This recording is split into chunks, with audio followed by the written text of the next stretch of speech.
নমস্কাৰ ছাৰ বাইদেউসকল, মৰমৰ ছাত্ৰ ছাত্ৰীসকল। আমি আজি এটা বৰ্ষাসিক্ত শাওনৰ পুৱাত উপস্থিত আছোঁ আমাৰ বিদ্যালয়ত।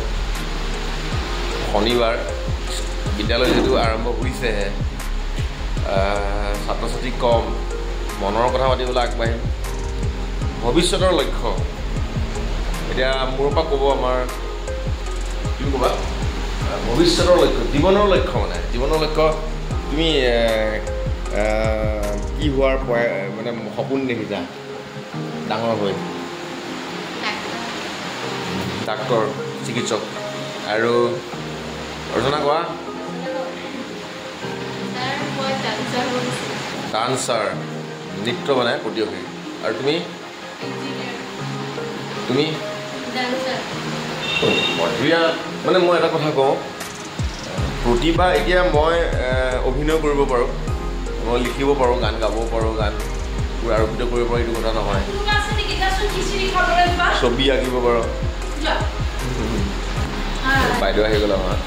বাইদেউ গৰম বন্ধত ক'ত গ'ল?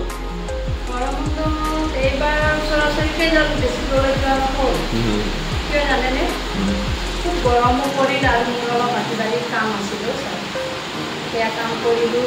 মোৰ নামলৈ মাটি নামজাৰি কৰিলোঁ, কাৰেণ্টৰ বিল আনিলোঁ, নাম আনিলোঁ, সেয়াই কৰি ফুৰিলোঁ। আৰু আমাৰ মৰমৰ বাইদেউ এই বিদ্যালয়ত ছাত্ৰ ছাত্ৰীসকলক খুব ভাল পায়। বাইদেউৰ তত্বাৱধানত স্কুলখন নিয়াৰিকৈ প্ৰতিষ্ঠা হৈ পৰিচালিত হৈছে।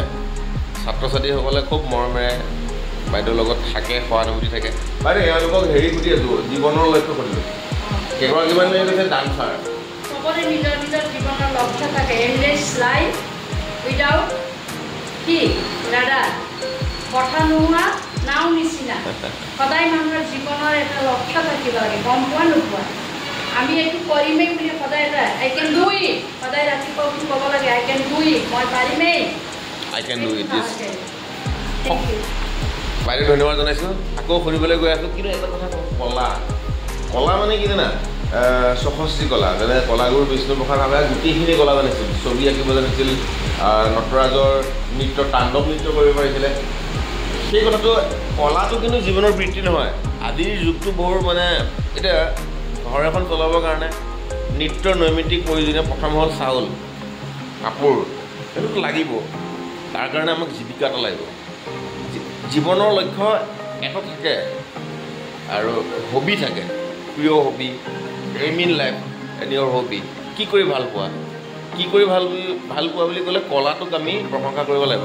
যেনে তুমি ডান্সাৰ, নৃত্য কৰি ভাল পোৱা, তাৰ লগতে তুমি পঢ়িব লাগিব। পঢ়াৰ লগতেহে এতিয়া জীৱনটোক পৰিচালিত কৰিবৰ কাৰণে তুমি এটা বৃত্তিক বাছি ল'বা। বৃত্তি মানে কাম কৰিব লাগিব। প্ৰথম কথা চাকৰি এটা কৰিব লাগিব, কিন্তু হয়নে?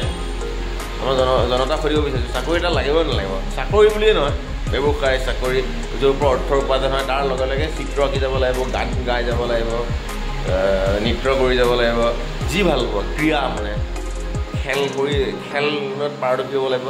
যিকোনো এটা বা দুটা বা সকলো এইবিলাক কৰিবলৈ চেষ্টা কৰিবা। আৰু তোমালোকৰ উজ্জ্বল ভৱিষ্যত কামনা কৰিছোঁ। ভাল হোৱা। এৰো বিদায় দিওঁ। বাইদেউ কিবা এটা কৰি গ'ল, ইউ কেন ডু ইট ন? তোমালোকে চব কৰিব পাৰা। ঠিক আছে, ধন্যবাদ।